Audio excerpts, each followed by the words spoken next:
All right, so here we go. So we got a couple different things for you today. Mostly it's just dealing with tricks and little things that we can do on the electric guitar now that we have a good instrument to really work on those subtleties and try and get you your own sound.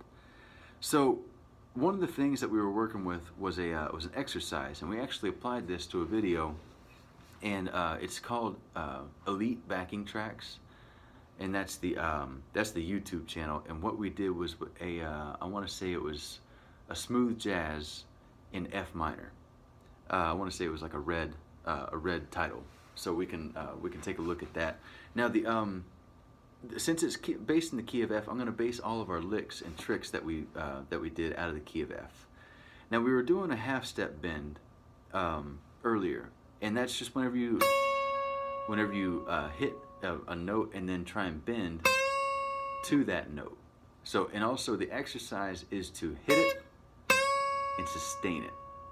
Try and feel the way a half step bend is, because then you can do something that I call a preconceived bend, kind of like a preconceived notion, but a preconceived bend.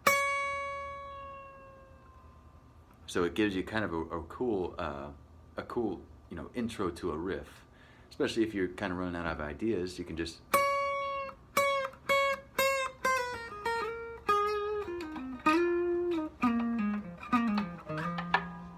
okay. So that's just kind of an idea that you can do. And what I did was I based this in the key of F because our actual scale is that I'm kind of basing that out of is a half step bend. You can also do it up here if you want to, and that's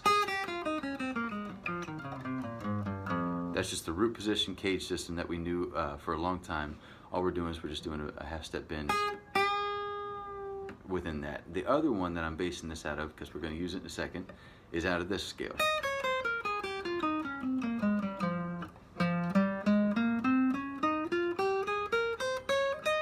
What I did was anywhere I have a half step, that's where I can do my half step bend.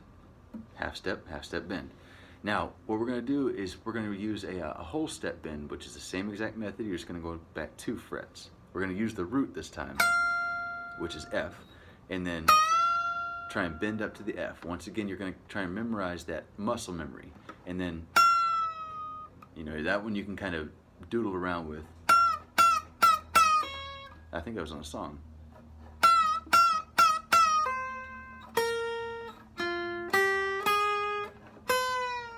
Yeah, it's a Brantley Gilbert song. I'm basing the key of F, but same thing.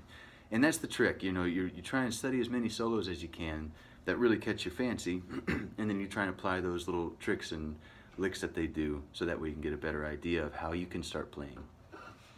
So this first lick that we were looking at in the key of F, this is going to be our rhythm. Ba, ba, ba.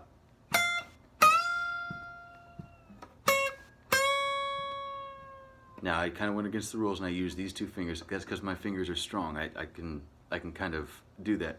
For right now, try and use the super finger, which is 3 fingers, and you're going to bend them all at the same time.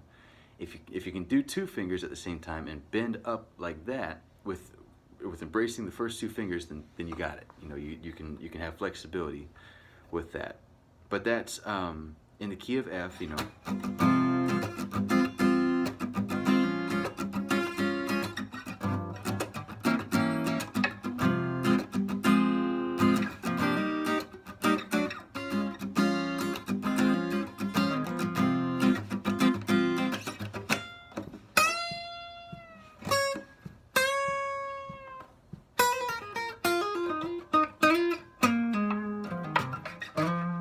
So that's kind of a little funky thing that I just kind of came up with off the top of my head, but I led in with this.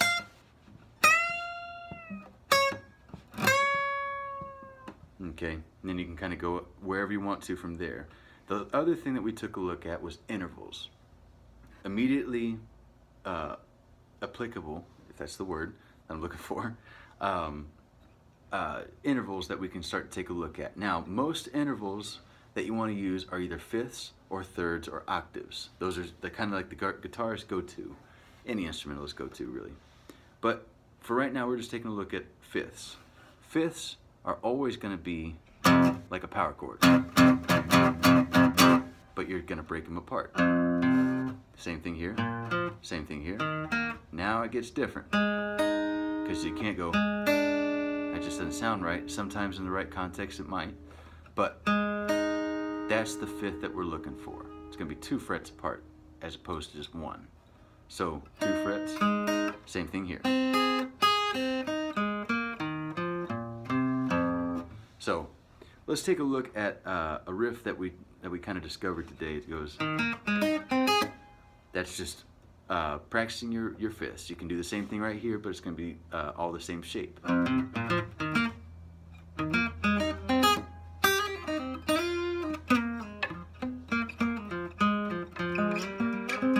That's the next one. Now, this one is thirds. But since we're dealing with F minor, we're going to deal with a minor third. But also, since you're doing some theory, this is the difference between a minor third and a major third. Minor third, major third. You can kind of hear the sadness, happiness. So that's what dictates whether it's a happy song or a sad song, is the minor third. So it's going to be, and you can move that step up and then half step it. Okay, so that's the one that you can use in the key of F.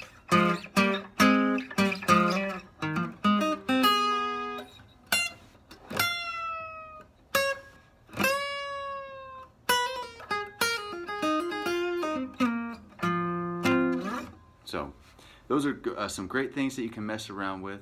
Try and pick up any backing tracks in the key of F, or any key for that matter, as long as you kind of apply these things. Like say for example, if you're in the key of E minor, you can move everything down that we just learned a half step. The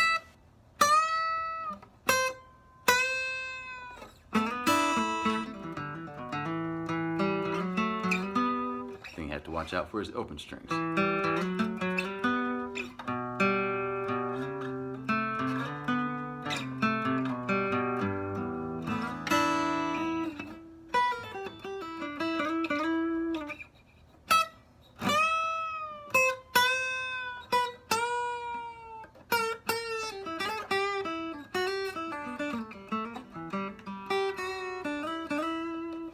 Okay, so let me know if you have any questions about what we learned today, and just try and apply it to anything you can. All right?